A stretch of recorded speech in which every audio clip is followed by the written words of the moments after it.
Greetings and welcome to Mount Olympus. I am Hercules Invictus, and today we welcome you to Pride of Olympus, our macabre, who takes us deep into the imaginal worlds of science fiction and outer space fantasy.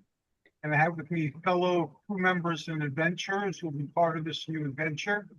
Welcome, Thomas. It's glad to have you back. Great to be back, Hercules. And welcome to Sue. Always good to have you here. Hey. Yeah, Welcome to Setna of thank Khemet. you. I'm here. I'm glad to be here. Thank you. I'm glad you're here as well. Welcome, Bob Vosseller. Always happy to be here. And welcome, Tina Chandler. Hello. You get your kitty with you, I see. Yes, this is Maverick. Maverick. Now, what I'm trying to do here is something I've tried to do before, and it led to our participation, a bunch of us here in New York City, into Star Trek fandom many, many decades ago. That's where we met Bob. So Bob and I have been friends for a very long time. He was part of that adventure. But I didn't start off doing Klingons. Klingons kind of evolved from the concept that I was working on. Role-playing games had been around for a while, and I wanted to do an outer space Greek mythology game. So nobody was interested in that except for me at the time. And I changed it to Norse mythology, and I introduced a Marvel element. So more people were interested in that, but it's still not enough to get any activity going. And one day I had a FASA book on Klingons, and FASA was a game company like Hasbro is now that does Dungeons and Dragons. Back then, FASA was one of the companies, and they had a Klingon module. So I was a Star Trek fan, so I had that on my desk in this rehabilitation program that I was doing. And people saw that and it was like, ooh, Klingons, ooh, Klingons, ooh, Klingons, ooh, Klingons. So I had a lot of interest for doing something Klingon. So I got the floor plans for a bird of prey. I got a bunch of other material. I got VHS tapes of the Star Trek episodes that had Klingons in them. And I started putting together a culture. So my immediate circle, who was also into spiritual things with me, they were the first people involved. And then I ran a game where Hercules from Marvel Comics, who'd been kicked out of Olympus, encounters Klingons. And he's looking for Captain Kirk because the rumor has reached them that Kirk killed Apollo. So the Olympians are out for vengeance. And so we played that, and that was a lot of fun. We played that particular scenario for several sessions. Then we went on to explore the things as a Klingon bird of prey. And Olympus remained in the background.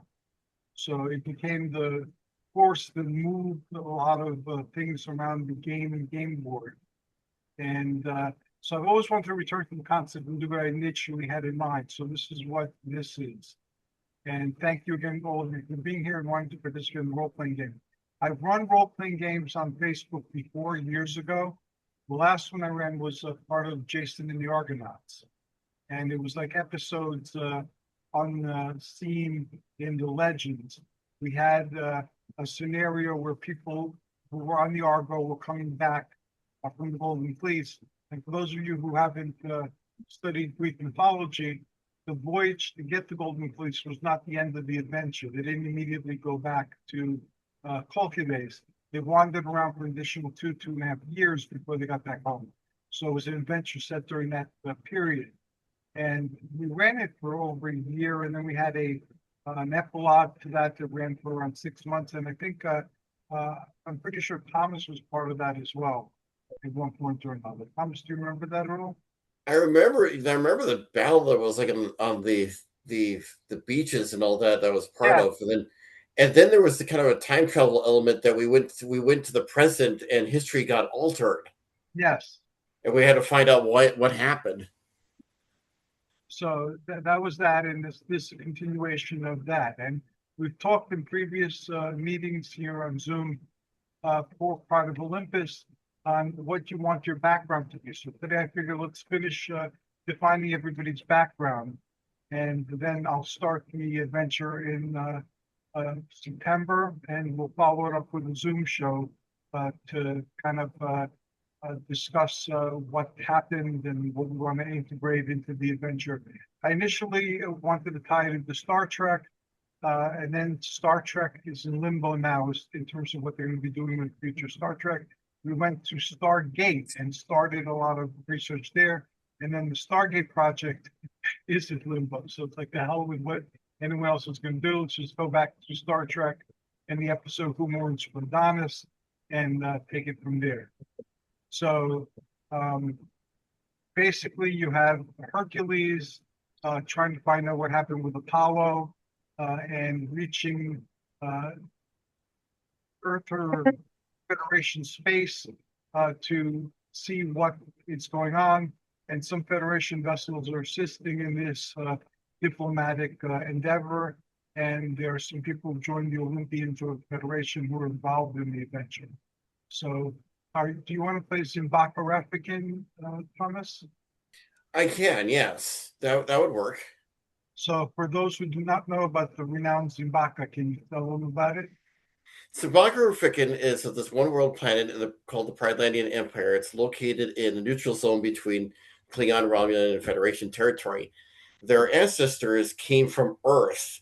That basically they were part of, like, think of the Isle of Dr. Moreau, only it happened in Manhattan, and they were being used as slaves. Well, when the Eugenics Wars broke out, that was enough of a diversion.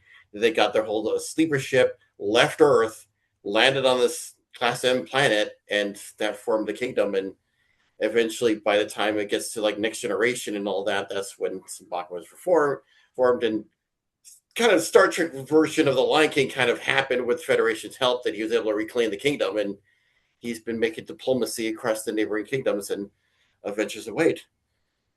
And Zimbabwe is a lion being. Is that correct?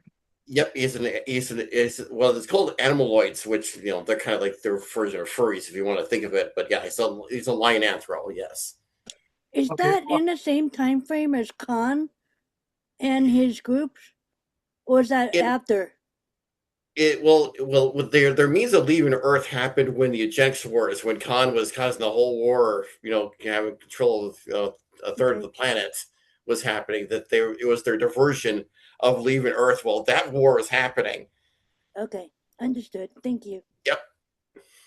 And Tina, you're playing another feline adventure. Can you please tell us about your female adventure? Okay. Well, my character, her name is Patricia Stardancer. She is from a planet called Mythgosia, and it was it's a relatively new planet to the Federation. And what had happened was eons ago on that world, there was a war between the technocrats, with the ones that wanted to go on and go past and do as much science. If everything is forgotten about, you know, they're holding us back. Anybody that wants to stay in tradition of slow down, they're holding us back. And then there's the other ones that wanted to keep to tradition. And then there was another group that was kind of like a middle ground. And there was a big war between the two biggest opponents, the technocrats and the traditionalists. And it got to the point where the only way to save any of the indigenous population was to combine their DNA with animal DNA. And it doesn't breed true on their world. One person could have bird features, bird tendencies. Another would have a canine. My family, or the Star Dancers, and they also separated into like almost a tribal groupings as things started to come back. Both the technocrats and the traditionalists realized they couldn't go on with this. They had to combine their DNA with animals in order to survive. But then it's like, okay, where do we go from here? The traditionalists said, we're still falling into the past of technocrats. The technocrats says, no, we're not doing this. But then one family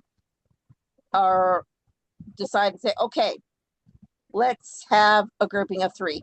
We have the traditionalists, ones that wanted to stay there, Then we have one group that is always kind of moving forward, kind of going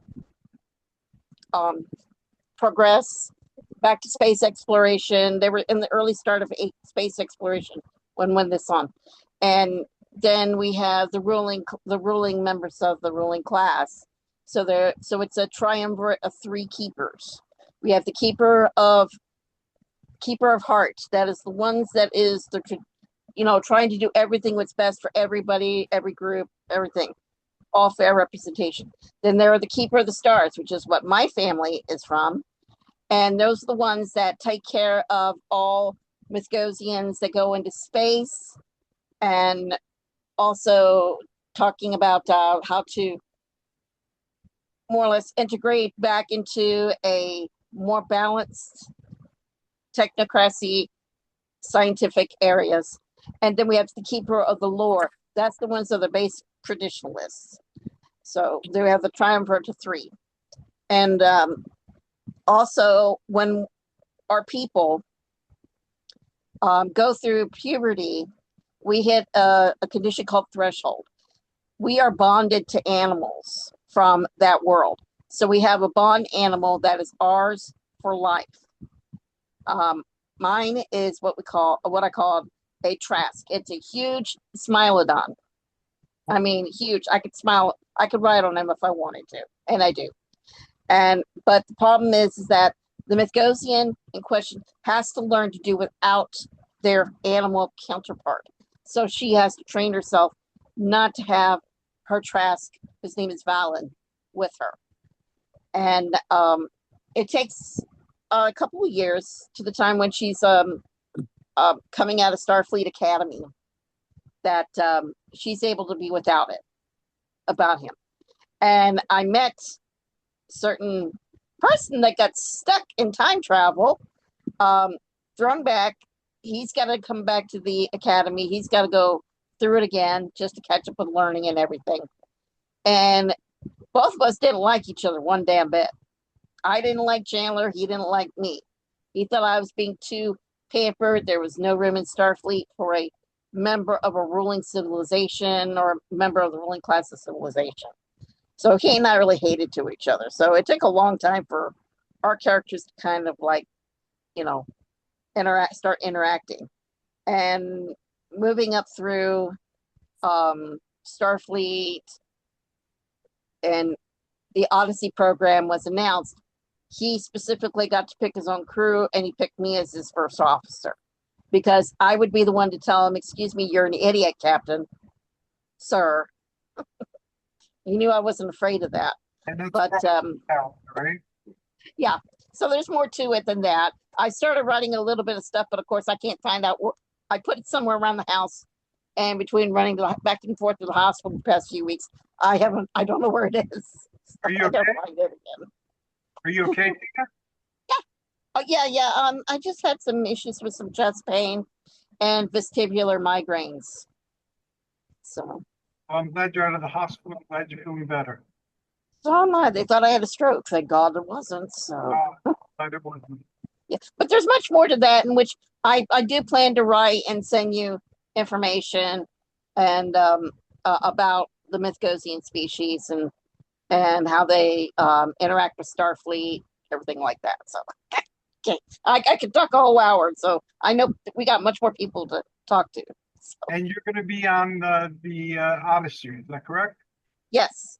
Okay. Yep. So Oops, sorry, I dropped my phone.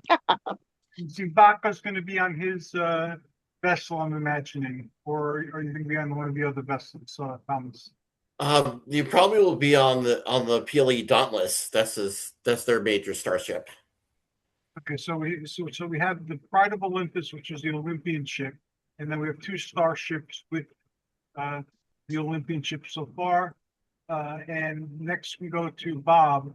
Bob, are you going to be playing yourself as Admiral of Region 7?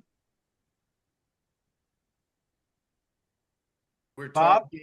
are we talking the classic time period or?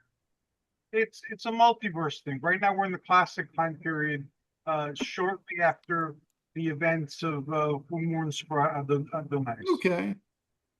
Well, we could still, I could adapt that to that time period and still, and have a Constitution class ship, which is ironic since the Challenger started off as a Constitution, I guess you'd call it the Constitution 2 class, the movie version of, you know, of Challenger, which was the same as the Enterprise and Enterprise A. So, so that would be cool, and I could definitely either, have my own character translated to fiction. We've done Challenger fiction before, uh, or my Andorian character of Tarek. But I think we'll stick with my own because sort of more familiar with myself than I am with my Andorian character, Glad to hear who I that. haven't used in years. Okay, that'll be great. And it's Klingon Lore of Asgard, and everyone knows what inspired that. I interacted with you as Bob Vosseller, and you were the captain of the Constitution class vessel when we first met. Yeah, I guess we'll reduce my rank or something. That was Um, the battle pope of the Klingons. yeah. Okay, awesome. So we have 3 starships so far. So everyone is in orbit around this planet where Apollo's temple was. Next we go to Setna of Khemet. Setna. Hello. Like, I'm from Regulus. My name is Azar Heru Temu. Benu, excuse me.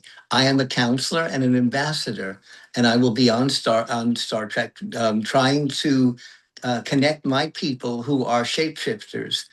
And we work with Sue and her people. We are able to shape into any form that we see, and we are annoyed that Apollo was murdered. We have a very strong connection to the Olympians. We know of them before from the planet Atlantis. That is a yet undiscovered planet. And we are Regulans. So we are regular, I guess. Or irregular, I don't know. But so I'm an ambassador. I am a counselor for my people. I will take back information that Starfleet gives me. But we are kind of working as detectives because we are really wanting to figure out who done it.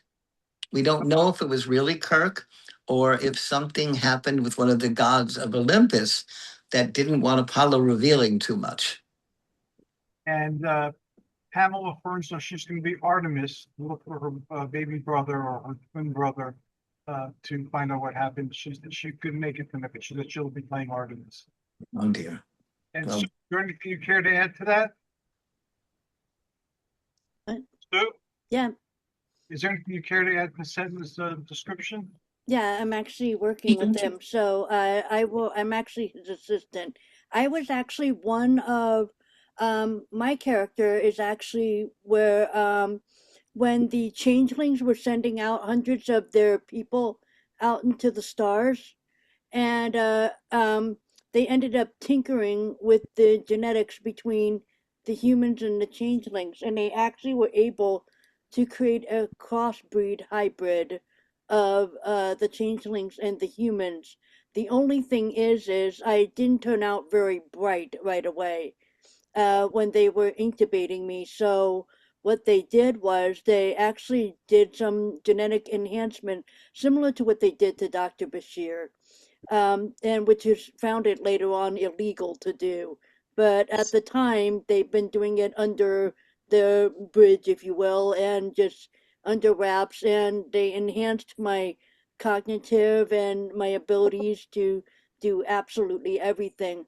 And I'm only a kind of a half changelings, but I can do things like shift certain parts of my body, like get under the door, stick my fingers in the keyhole to unlock and stuff like that. I can also go into mechanisms and undo them, including computer. Awesome. And are you Egyptian also in your demeanor and in your background? Yeah, and I actually worked under Starfleet Academy. It took them a while to trust me enough to get me in there. A lot of people were very hesitant of putting me in there because I appear dishonest, even though I'm very nice and everything. but it's just the suspicions of somebody who can change around and look different and things like that. But like I said, I'm a partial, so I can't do a full body changeling. You know, like do a puddle of goo and slide under the door. I can only do stuff like with my limbs and things like that, change the shapes of my fingers to get in something and stuff like that. Which is why she uses me, because I can melt and I can be, if she's the hand, I can be a key, or I can get under the door and open the door from the other side or go through the door, since matter doesn't matter to me, literally. And he's actually been training me to kind of improve what I have because he has more experience. I'm still fairly young, even though I'm training in Starfleet. I'm thousands of years old, as you can see. You wear it well. Oh, well, you know, it's all in the turban. He And gets up early. I have to ask you guys to excuse me today. I went to physical therapy a little earlier, and I don't just do physical therapy. I put my all out into physical therapy. So they want me to do 4 sets with the leg press machine. I'll do like 8 sets and do more reps per set, and then have the heaviest weight they'll allow me to use. So I did that for like an hour straight, not too long ago. So I'm wiped out. But you know, we all are who we are. We all do what we do. Excuse me. So you're Setna's assistant. Yes. So he has a reason to help the Olympians because he's in this Egyptian hierarchy. Do you have a special reason to be interested in helping the Olympians, or just you're his assistant? So that's your reason. Well, we help them out. I mean, I can't speak for him, but I help them out is only because when things kind of go haywire, they're not perfect, and sometimes they have a little hindsight issues, and so therefore I'm kind of Plan B. Okay. Thomas, you've adventured with the Olympians before on a variety of levels, including travel through time. Is that sufficient reason for you to be joining this expedition, or do you have a reason of your own because Apollo disappeared? Well, Simbaga has always had an interest in Earth history, for one. So that's for one thing. And also the fact that, so in Prilandia, the main belief is called Narniaism, that basically Prilandia was the new, if you remember from the Chronicles of Narnia, the last battle, that when the old Narnia was destroyed, there was a new Narnia that everyone had moved over to. That, well, the belief is Prilandia was the new Narnia that was created. The second closest belief is, of course, Wiccan paganism. So, of course, Grecian mythology is in there within the midst of it. So he's in Simbaka's in there on 2 fronts, both the history and the belief, and the Greek mythology. Thank you so very much. That makes perfect sense. Bob? Bob? You may have the sound off. I think you're muted, Bob.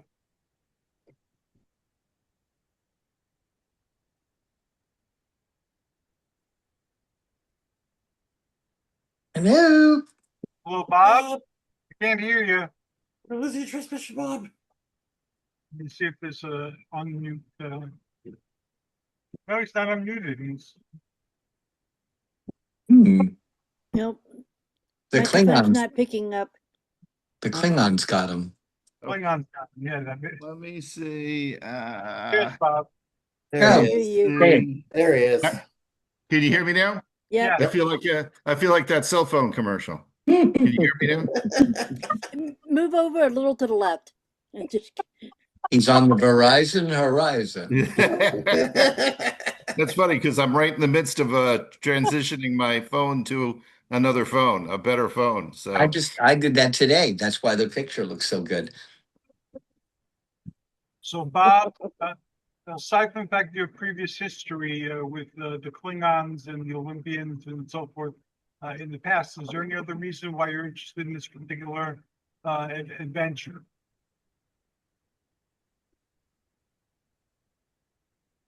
oh, We lost you again, Bob. Hey, Bob. Isn't there a movie called Where's Bob? Yeah, I think so. There's What About Bob? What about Bob? Yeah. He might have it on that setting where when you start talking, it doesn't pick anything up you say until you talk for a while or something. Because my phone's been doing that lately. That happens too. It happens here. I need to test the sound every single time we have a meeting before you. I only have to do that once every couple of months. Yesterday, You're here, Bob? Nope, we can't hear you. now we can't see you either. I can see him, but I can't hear him. I see him. I can't hear him. How about now? How about now? Yeah. Gotcha. There we go. Okay, maybe I need to keep talking until. All right. I would think that my mission, within Starfleet, would be to follow up on what happened, the experience that that happened on the Enterprise. So I was thinking that we would be assigned to make contact with the Olympians, or investigate further, contact with them and follow up on that. Olympus reached out to Starfleet Command. Or yeah. So we might be the ship that would be following up with that, And gave them the copy of the records that exists, which would be, of course, the episode and the James Blish novelization of it. Yeah, because the Enterprise is off doing other things, so they couldn't do that. So they threw the challenge in there instead. So that sounds good. We have a history before of doing that. And Tina, we've involved the Odyssey in previous conversations and adventures too. What is the interest of the Odyssey in helping out in this particular adventure? Well, whatever I've got it written where Admiral Vosseller says to go, we go, because he's got to keep my captain busy or my admiral busy. Otherwise, he gets into just a little bit of trouble, and Vosseller wants to keep him out of trouble. So since he's got experience with this, you're not doing anything while your ship is in dry docking. Your first officer, come on board the Challenger. We're going. Do they have a Starfleet box? Bucks? Starfleet bucks, like Starbucks? They have credits, I think they used to call them on the old show, but they didn't use money. Can I get right, Jillian Brandy? Absolutely. That just makes me think Smuggle that everything aboard. You're making me think. Then I'm picturing a Starbucks in Deep Space Nine. Yeah. Thomas, are you in is your Starfleet in the same universe as Bob's, like normally?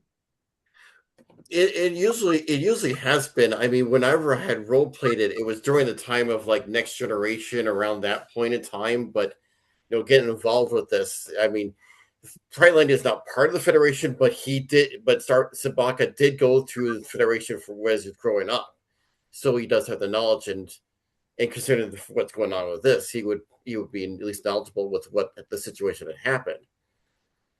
And so he lives at the time of the Next Generation. Does he have stories set in the original Star Trek? There would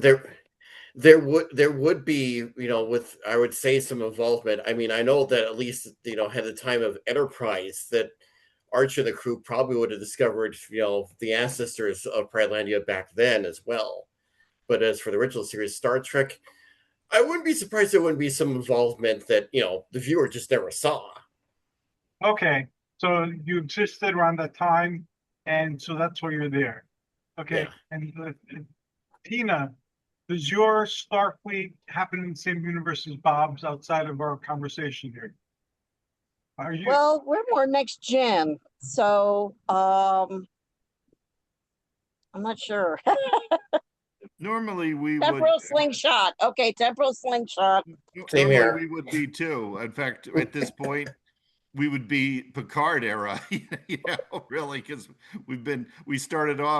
we actually started off in movie, what we considered the movie era of the first 5 years of our club history. And then because we had an influx of younger members, we voted to go from Constitution 2 class to Galaxy class.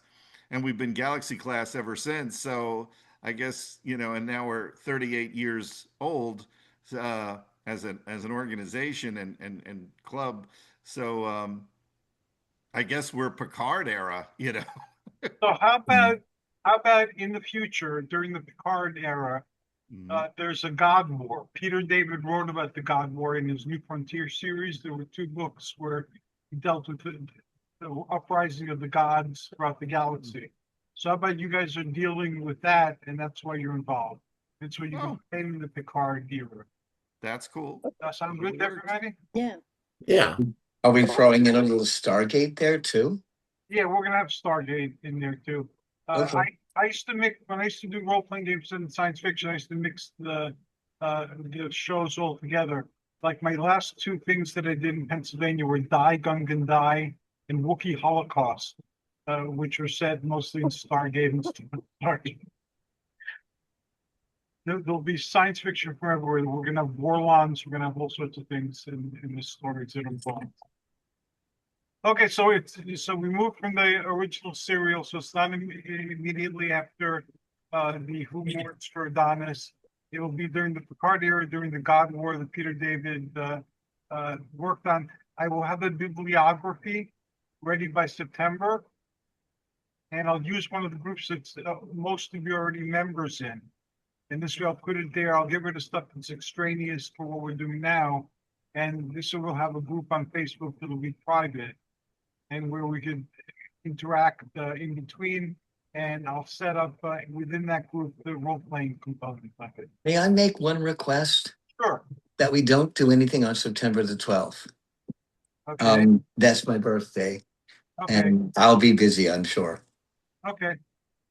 We'll wish you happy birthday on September 12th. How's that? Thank you.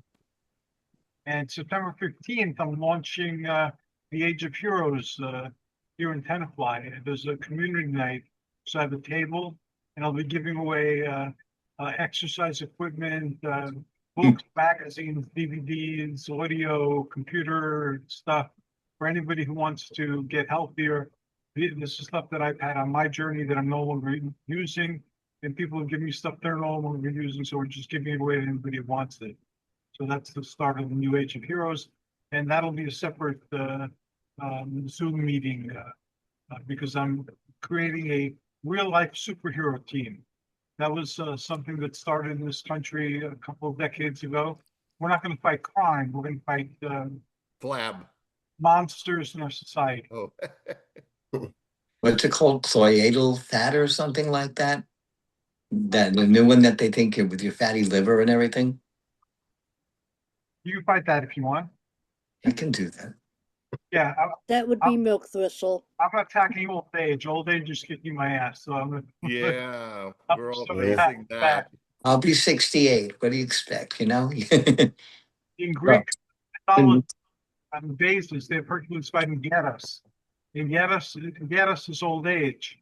And he's depicted as someone who's shriveled and old and lean with a big belly. And sometimes it looks like he's beating up Hercules, sometimes it looks like Hercules beating him up, and sometimes they seem to be chatting amicably. So he's going to be the first villain. And so anybody who wants to join me in fighting old age, I welcome you to that as well. isn't there one like that with the Norse too? There's a saga with Thor that had he was fighting an old lady that was old age. An old woman, yeah. They had him drink Yeah. actually the ocean, and then wrestled with an old lady that was actually old age, and they had him do stuff like that. Yeah, same thing, but different culture. Remember what Dr. Soren said in Generations. Probably the best line of Malcolm McDowell. Time is the fire in which we burn. Yeah. Malcolm McDowell, Cherry Hill, New Jersey, by the way, in Monster Mania. I wish I could have seen him this past weekend. Oh, he was there? He was there. It wasn't his first time at Monster Mania. Oh, I saw him his first Malcolm time. McDowell? Yeah. I thought he was dead. Nope. Nope. The fire hasn't burned him up yet. I mean, I don't know how old he must be at this point. I saw him probably 10 years ago when he first came to Monster Mania, and he kind of ticked off a lot of people because he was late. They took him out to dinner, and dinner must have taken a much longer time. And I don't know if it was who the actor was that was there, who, you know, ended up taking up some of his time because the audience was getting restless waiting for him. And then finally he came in, and he was kind of cocky, to be honest. But then again, he's Malcolm McDowell, so He's 83 from what to I be just saw. expected, you know. He's young for some of the old stars. He's only 83. I mean, Joan Collins is 94. Wow. Yeah. Joan Collins. Yeah. Yeah, we forget. Like, obviously, if Shatner is 94. He's yeah, also 94. yeah. So, you know, they kind of it seems somehow appropriate that And Julie Newmar, the her kids Catwoman, get you know, that they're still alive, you know. And Julie Newmar, you know, she's 94 also. wow, Catwoman. And Spock, all he is a brain in that case with the electrodes. Now, I was thinking more so like the Futurama episode. At least his head in the jar, you know. Say no, please. I can know more than what just simple TV series. You might fight old age with us if you want. Or that Cassandra and Doctor Who, the bitchy trampoline thing that was all stretched out face, if you remember. Yeah, I remember that. I'm the last human. No, you're not. You've been stretched out so much. I don't consider you human. She looks like Catherine Hellman in Brazil. Oh, That was a mess. Now, comments? I'd give you a tissue, but I can't stretch that far. Starfleet groups that you interacted with still around? Sadly say, yeah, most of the Star Trek roleplay groups that I was in, they no longer exist. I know we have our little Facebook group that we have together, but it's just of past memories now. So the anything I've done with Simbaka has been just pretty much on Star Trek Online. Sometimes I'll go to Quark's Bar, and there might be a nice role play up there. Going over there from now and then. If you want, later on, when we get more organized and more structured, if you want to invite folks from the old days into the new adventure, you put together a crew. I'll have to see if I'll post it in our Facebook group and see if anyone would be interested. And Tina, is your Starfleet still active? You said no last time I asked you this question. no, it still unfortunately is not. It's sad.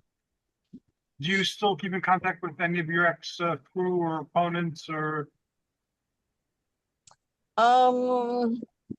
Let's see. 1, 2, 4 or 5 of our members have passed beyond. One lives in Ohio. One's on the road all the time. Unfortunately, they've either moved away or passed beyond, so really haven't gotten much contact with anyone that has been around or still around. Probably not. Okay. And Bob, your Starfleet is very active. Oh yeah, my chapter alone is keeping very busy. In fact, I've got some news for our the big 60th celebration that I've been, you know, promoting, and we were able to get this involved getting a movie as part of the Seaside Heights movie beach free beach movie series. I mean, they've been showing over the summer classic movies like E.T. and Jaws and Back to the Future and, you know, some animated ones. So we thought this is perfect. It's the 60th anniversary. We'd show, you know, one of the most popular Star Trek movies, maybe Star Trek 2 or the 2008 or was it 9 JJ version, or any of the most well-received Star Trek movies. So the borough was on board on this, and of Seaside Heights, and we go to try to get the movie, and because it is the 60th anniversary, Paramount, in their infinite wisdom, decided that they would not be making those movies available.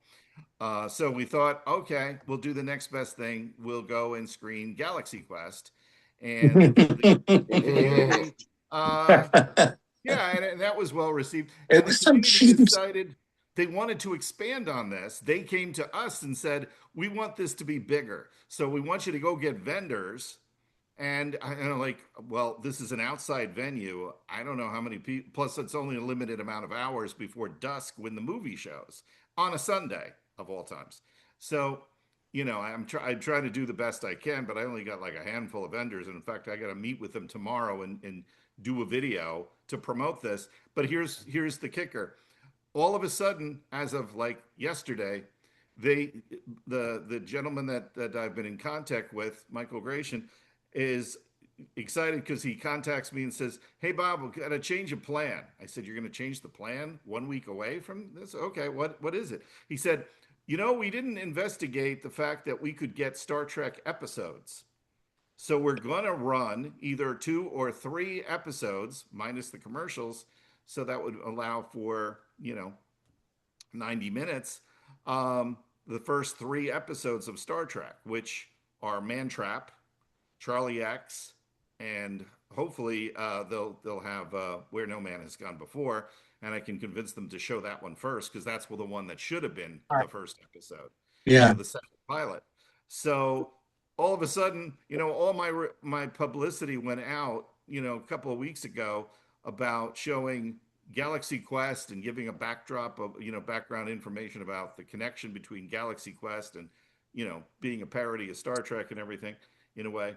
And all of a sudden that's gone and we're going to do something totally different. I mean, it's still good, but, talk about adjusting, so.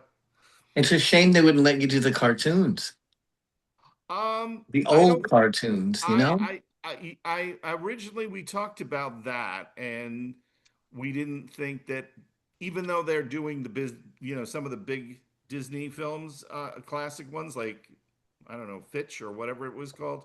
Yeah. That was one of them. They didn't want to do the filmation ones because we'd have to show a whole bunch of them to add up to 90 minutes or so, So I wish they'd let you have the trouble with Tribbles. That's my favorite episode. yeah, that was what my wife that's my said too. They favorite. said, "Oh, they should Yeah. screen one, like the most popular episodes." Or Mud's Women, which I also love. Yes. Yeah. Or City on the Edge Forever. It's too bad there's no time to put it in a vote, with the people. Mm. Yeah. I mean, we're going to be there. We're going to have a table, and we're going to be in uniform and stuff. So, and we're bringing in other, we're bringing in our good friend Stephen Lance, who's been on my Spaced Out podcast and appeared as an extra in Star Trek: The Motion Picture, and that was because he was an early Star Trek convention host from the 70s. And so he's going to be there, and even though he was in like 3 seconds of the movie, he's going to be signing autographs and having a backdrop of a transporter and everything. So, we'll have fun with it, and it's one of several events that we're doing to celebrate 60 years of Star Trek. We're going to be doing something at Novins Planetarium at the Ocean County College, in September. And we've got a thing at the Toms River Library.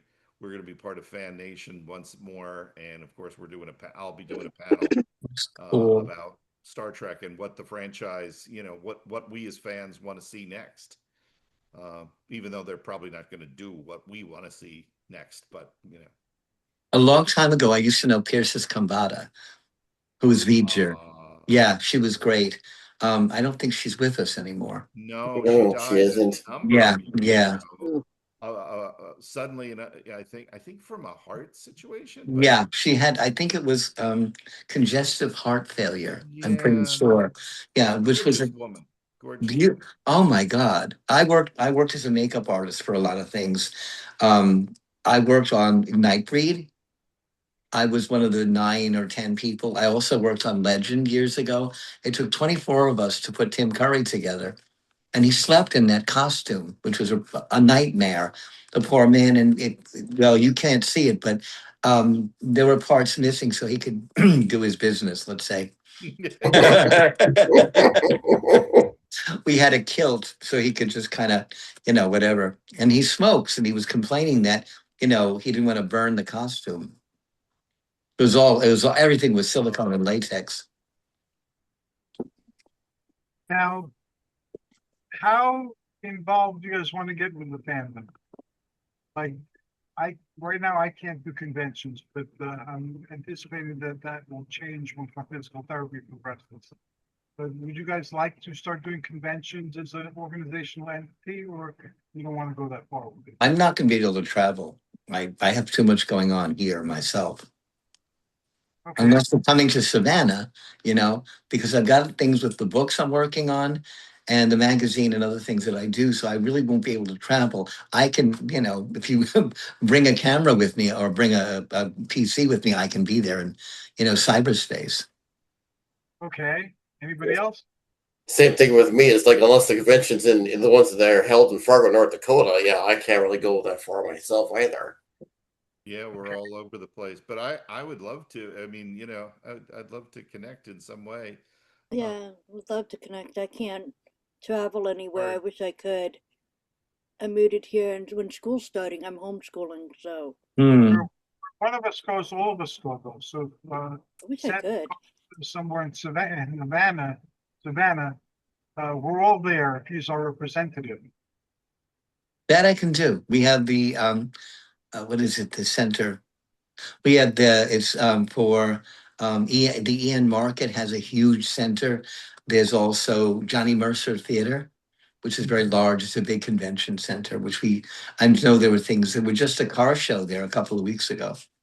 We had several million people there. Okay, we can work something out like that. Like when we can't gather together, we can gather together on Zoom. But if one of us is going to a convention, we can extend our reach to the conventions just by virtue of that person being there, and they'd be an official ambassador when the Olympian Arcanate or so Starfleet Region 7 or whatever. Oliver can be my ambassador. Yeah. Sue, you wanted to see him, so here he is. I want to hold him. He's such a sweetheart. And I'm back hoping in to the day, meet we him in used to write- person. back in the day, Yeah. we write stories, and they would eventually be put together once the adventure had been finished. All the stories written would be put together, edited, and released as a fanzine. Is that still happening, Bob? I'm sorry. What was that again? Back- The audio was in and out from your end. Back in the day, there were fanzines, and I remember when we had adventures with different groups. A lot of the adventure would be written from different perspectives. The perspectives of the characters, and then plus the person who's in charge of coordinating the story. And then when it was finished, it would be published as a fanzine. Like for Klingons, there was the New Ormanel, which didn't take place in the regular Star Trek continuity, but they had a whole Klingon culture and history developed that was supplemental to it. Is that still happening, or are those fanzines? I haven't heard of that lately. As far as like Starfleet chapters doing their own fiction, their own fictional adventures. I know Challenger unfortunately discontinued that when we discontinued our newsletter because, with the internet news and everything, we were just doing, it seemed to take more time than the effort was worth because the news would be outdated. But I remember we devoted a page to what we call Challenger Chronicles, and we would do it in the form of similar to what you said, log entries, but from the perspective of, the captain on the bridge and the engineer, the chief medical officer, how that particular mission would impact each member of the section. And it didn't have to be a section chief. It could be regular crewmen, whoever participated in it. and we would give out the general scenario and see where it went. Sometimes we didn't even have an overall plot. I mean, I kind of coordinated it and reined it into a final conclusion, but it was a way for everybody to express their own individual characters and provide a little snippet of their character background, and and work that in.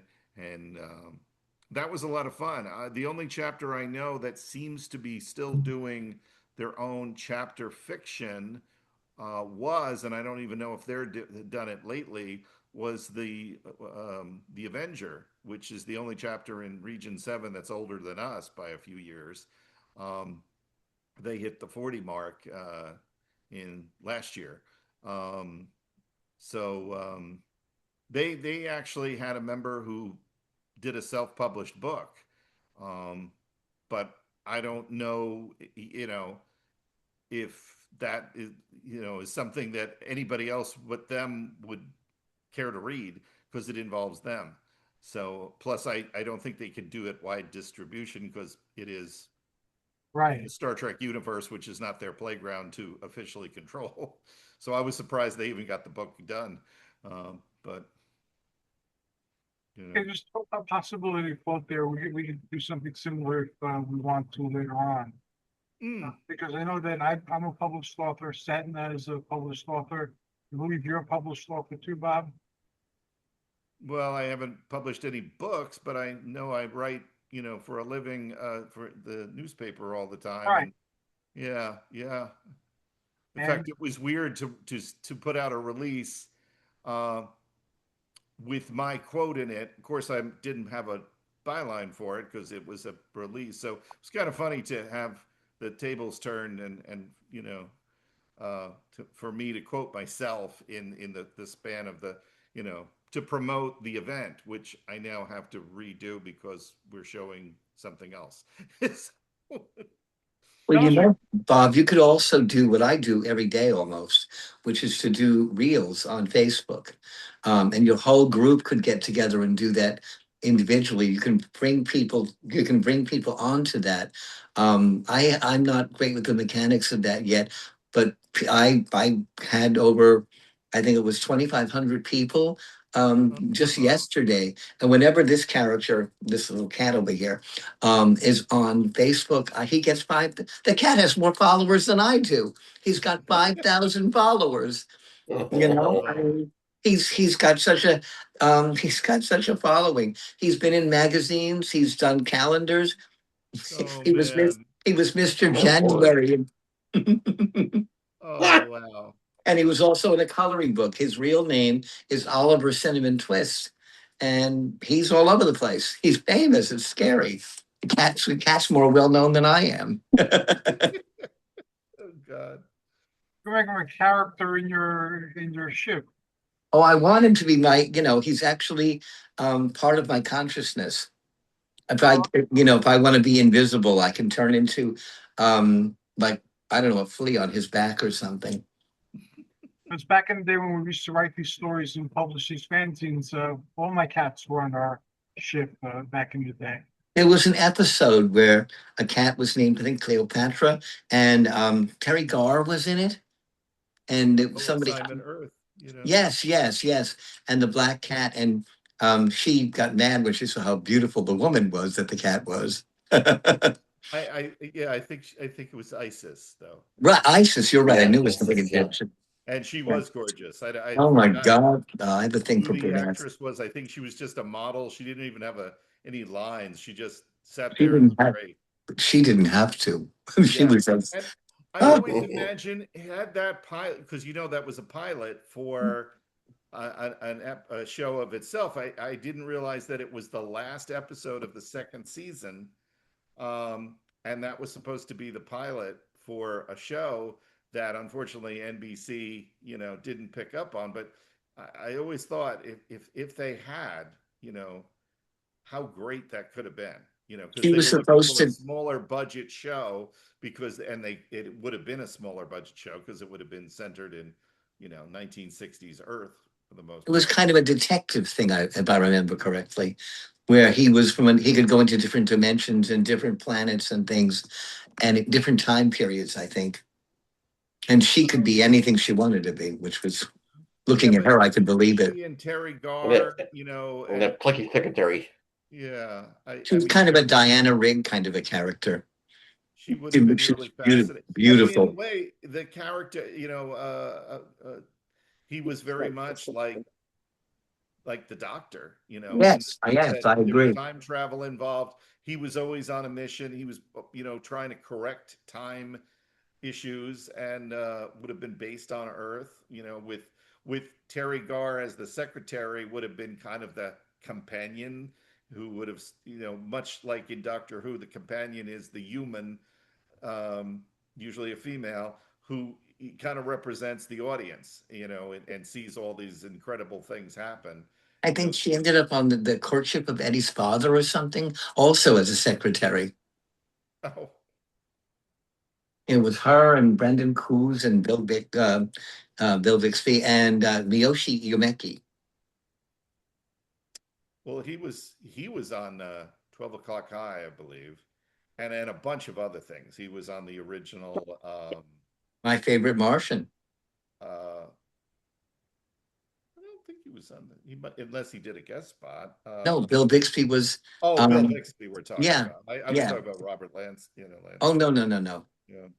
Oh, Bill Bixby was awesome, and he finished his career up being a director before he passed.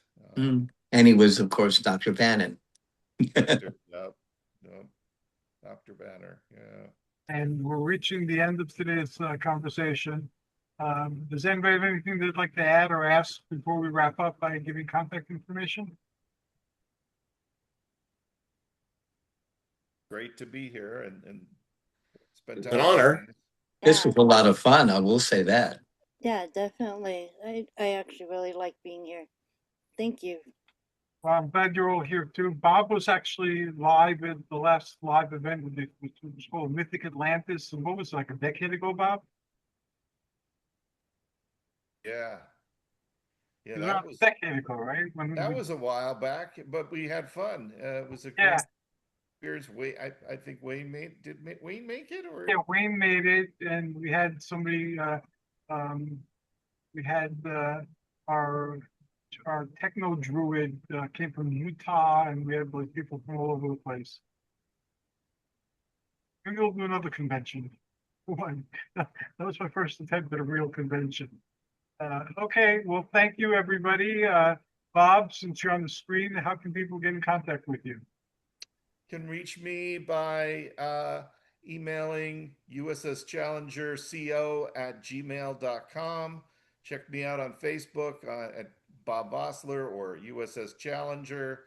And of course, I can also be reached at region7.com. I'm out there and easy to find. And Bob is an awesome individual. I've known him for a very long time, and we've been engaged in many an adventure over the years, set in many wondrous universes, especially Star Trek. And I'm glad that Bob's on board now. Setna of Khemet. Oh, I'm all over the place, aren't I? You can always. Many times, except we found connected recently. Oh, I'm all over the place. It's crazy. You can get me on all of Hercules panel groups one way or another. I am Michael K. Waterman on Facebook. I am Phono Wizard because, as we know, I'm the Wizard of Phono Wizard.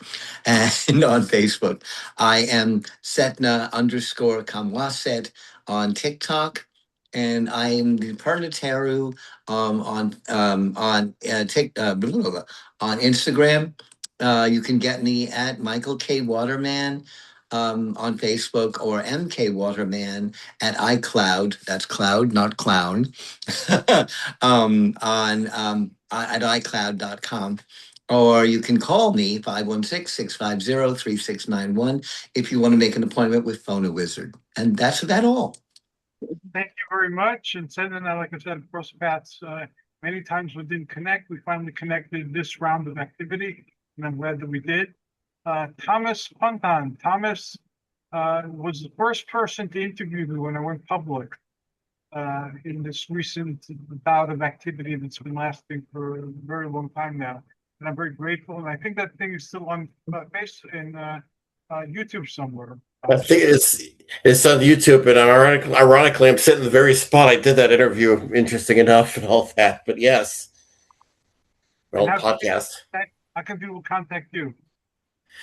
Reach me at tomwaterwitch@live.com, and Sabaka Rafikin has a Facebook page, sabaka.rafikin on Facebook, and you reach him on there. And if you also ever wanted, you also reach out to him if you ever want to do submissions of Star Trek Online as well. Awesome. And I want to interview you about your relationship with Olympus. I'm interviewing people who have unique relationships with Olympus, so you certainly qualify. So we'll set that up separately. I would love that. Awesome. Thank you very much. And may we continue to adventure together, my friend. Oh, same to you, man. Tina and her husband I've known through the book clubs. I don't remember if it was Paperback Swap or Title Trader or one of those. Do you remember, Tina? Oh my gosh, it was paperbacks. Yeah, Paperback Swap. And so we've known each other for a very, very long time. And then we connected online with social media and the Yahoo groups, I believe. And we've been connected ever since. And I'm glad that you're here. How can people contact you and Brian? Okay. Well, Brian is online on Facebook under Brian Chandler or Comics, Cards, and Stuff. Or me, I'm also on Facebook as well as Cheater Chandler, or you can email me uss71832.yahoo. And Tina, I must say, had one of the coolest occupations ever. And since much of my life was spent professionally as a vocational rehabilitation counselor and a workforce developer, I interviewed her several times. She was a roller derby. Yes. A roller derby queen. Oh, well, safer way to take out frustration and angst out on people. I remember a video of somebody called Banana Nose years ago. Oh my God. Do you remember that? Yes. That's God, I feel old now. Thank you. I told you how old I am. I know. I mean, that's thousands of years ago in a galaxy far, far, far away. And since we brought up the roller derby queen, if any of you has an occupation that you are currently in or have been in for a while, would like to share with people how they can enter the occupation, thrive in it, or succeed in it, I'm starting that too. A lot of my background was vocational rehabilitation and career counseling, things like that. So at this particular point of my life, in the winter of my years, I'm thinking, what are the coolest things I've ever done, and how can I fit them into whatever years I have remaining? So I want to do a show to help people. If you want to write a book, well, how do you write a book? This is how this person writes books. You want to draw a comic book and publish it? How do you do that? How do you, if you want to become a roller derby queen, how do you do that? If you want to become a makeup artist and travel the globe, you know, and so forth. Just to give some examples from what you guys have shared. Well, that was my profession for 47 years, makeup artist. So I'm going to be hitting all of you for interviews there in the very near future as well. Whenever you want, we're there. Sue, how can people reach you? I am under Sue McClure, and by the way, I'm operating out in St. Louis, Missouri. People can get a hold of me on Facebook and Twitter, X, Instagram. I'm on LinkedIn. Best to get a hold of me on Messenger. However, if you want to take the email route, you can contact me at suelightworker@gmail.com. Thank you very much. And Sue and I are new friends, and I'm enjoying our friendship very much. She's an awesome individual, and she's been more and more involved in things that I'm doing. So I'm very grateful, and thank you, Sue. And thank you for the opportunity. My pleasure. Did I miss anybody? Okay. Well, again, thanks everybody for being here. I'm looking forward to the next one. Have a wonderful rest of your day and a wonderful week and weekend ahead. And stay safe, stay warm, and I'll talk to you all very soon. And The AI did not grab our program, so I can retrieve it and it'll be up by sometime tonight. Okay. Terrific. Take care. You Take too. care. Be Bless- safe. Blessed are that blessed be. Take care. Blessed be. Let's be.